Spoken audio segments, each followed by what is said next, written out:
तो चलिए प्यारे बच्चों स्टार्ट करते हैं। और आज के इस वीडियो में हम आपको basic to advance zero level से आपको अंग्रेजी पढ़ाने वाले हैं। देखिए बच्चों, अंग्रेजी को पढ़ने के लिए एक चीज़ ज़्यादा ज़रूरी होता है कि सबसे पहले आप जो है मात्राओं को पढ़ो, क्योंकि जब तक आप मात्राओं को नहीं पढ़ोगे तब तक आपको अंग्रेजी पढ़ने नहीं आएगी।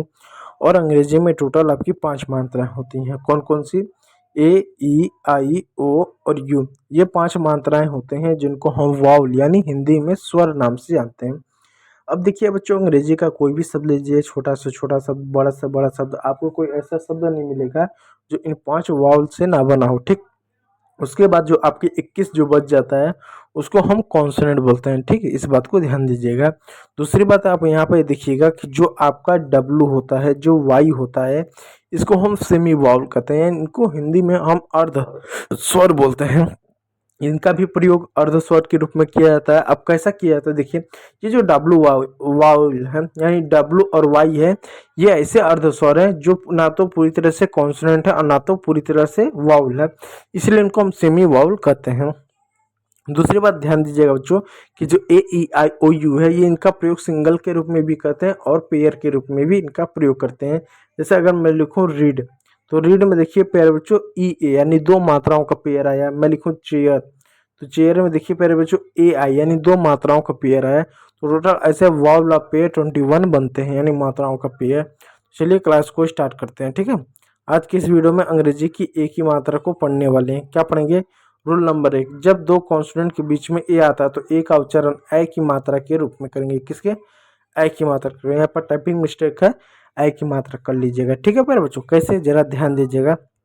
यहाँ पर देखिएगा जितनी भी मात्राएं सब एक ही मात्रा है और 2 कॉन्सोनेंट के बीच में आया है, इसलिए यहाँ पर इसका उच्चारण ए के रूप में करेंगे। कैसे?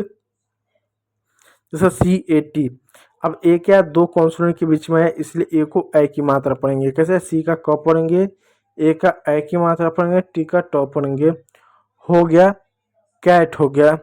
ठीक है फिर बच्चों, उसी प्रकार एक और शब्द है आर ए टी। आर का र हो गया, ए का ए की मात्रा हो गया, टी का ट हो गया राइट, हो गया। ठीक है प्यारे बच्चों, उसी प्रकार प्यारे बच्चों एक और शब्द है C H A T. C H का क्या? च पढ़ेंगे, ए का ए की मात्रा पढ़ेंगे, टी का ट पढ़ेंगे, हो गया चैट, हो गया। ठीक, तो mat, hat, rat, sat, chat, cat, chat, fat, vat, bat आदि शब्द इसी प्रकार आपके होंगे। चलिए अगला शब्द रूल नंबर 2 को स्टार्ट करते हैं कि जब अंग्रेजी के किसी वर्ड में ए आए और ए के बाद एक कॉन्सोनेंट हो, यानी ए आए, ए के बाद एक कॉन्सोनेंट हो और उसके बाद ई हो, तो ई साइलेंट होगा। ए को हम ए की मात्रा पढ़ेंगे। कैसे पढ़ेंगे? जैसे देखिए प्यारे बच्चों, यहाँ पे एक शब्द है एन ए एम ई। ए आया, ए के बाद कॉन्सोनेंट आया, उसके बाद ई आया, तो ई साइलेंट होगा। ए को ए की मात्रा पढ़ेंगे। कैसे? एन का नौ लिख दिए, ए का ए लिख दिए, एम का म लिख दिए, हो गया नेम। ठीक, उसी प्रकार प्यारे बच्चों एक और शब्द है, देखिए D A T E. D का ड लिख दिए, ए का ए की मात्रा लिख दिए, टी का ट लिख दिए, हो गया डेट, ई साइलेंट हो गया। उसी प्रकार आपका हेट हो गया, बेक हो गया, लेट हो गया, स्टेट हो गया। अब स्टेट कैसे हुआ उसको ध्यान दीजिएगा, S T A T E. अब 2 कॉन्सोनेंट एक साथ हैं और जब 2 कॉन्सोनेंट एक साथ होता है तो पहले वाले कॉन्सोनेंट को हम अधिकतर आधा लिखते हैं। तो आधा सा हो गया, पूरा ट हो गया। ए की मात्रा लिखेंगे क्योंकि कॉन्सोनेंट के बाद टी है, कॉन्सोनेंट के बाद ई है, तो ई साइलेंट हो गया, टी का ट हो गया स्टेट। चलिए नियम नंबर 3 की ओर चलते हैं। नियम नंबर 3 क्या है कि जब अंग्रेजी के किसी वर्ड में ए के बाद डबल एल आए तो उसका उच्चारण औ की मात्रा के रूप में करेंगे। ओ नहीं, औ की मात्रा के रूप में करेंगे। कैसे?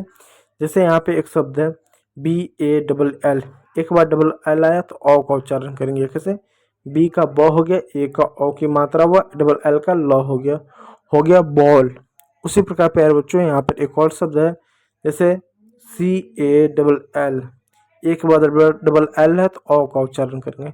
सी का क हो गया, औ की मात्रा हो गया, डबल एल का ल हो गया कॉल।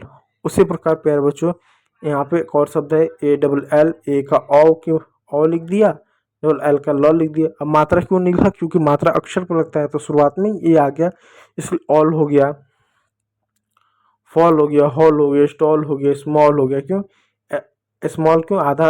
आप देखिए स्मॉल में एस एम 2 कॉन्सोनेंट एक साथ हैं, इसलिए आधा सा पूरा म ए का ओ की मात्रा, डबल एल का ल हो गया स्मॉल। उसी प्रकार स्टॉल हो गया आपका। चलिए रूल नंबर 4 की ओर चलते हैं। जब अंग्रेजी के किसी वर्ड में ए के बाद आर आए तो उसका उच्चारण आ की मात्रा के रूप में करेंगे। कैसे? जैसे देखिएगा CAR, सी का क हो गया, ए का आ की मात्रा, क्योंकि आर है इसलिए आ की मात्रा हो गया कार। आर का र, ए का और सी का क हो गया कार। उसी प्रकार एक और शब्द है STAR।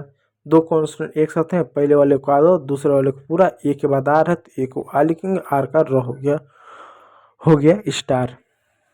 उसी प्रकार प्यारे बच्चों यहाँ पर दे सकते हैं DARK है, डी का ड लिखेंगे, ए का आ के मात्रा लिखेंगे, आर और के दो कॉन्सोनेंट एक साथ हैं, आर को आधा ऐसे लिखेंगे, क को ऐसे लिखेंगे, तो क लिखने क का के का क लिखेंगे, आर का र ऐसे लिख दो, हो गया डार्क।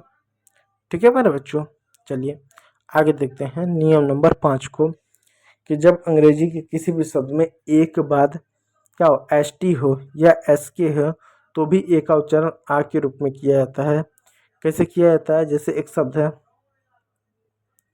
LAST, एल का ल हो गया, ए का आ की मात्रा हो गया आधा, फिर स हो गया, टी का ट हो गया लास्ट।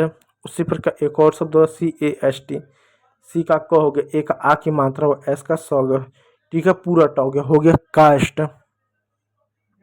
उसी प्रकार एक और शब्द है BLAST, बी का ब हो गया, एक बी का ब हो गया, एल का ल हो गया, ए का आ की मात्रा, क्योंकि ST हो या SK हो तो आधा स और टी हो गया ब्लास्ट। ठीक है प्यारे बच्चों। अब देखो SK का कुछ एग्जाम्पल देखो, MASK, ए के बाद SK है तो आ का उच्चारण कैसे? एम का म, ए का आ की मात्रा, आधा स और पूरा क हो गया मार्क्स। ठीक उसी प्रकार एक और शब्द है TASK, टी का ट हो गया, एक आ की मात्रा, SK का आधा स, पूरा का हो गया टैक्स। ठीक है, तो उम्मीद करूँगा वीडियो अच्छा लगा हो। यदि अच्छा लगा तो एक लाइक कीजिएगा, चैनल पर नया तो सब्सक्राइब जरूर कर लीजिएगा। वीडियो को देखने के लिए बहुत बहुत धन्यवाद।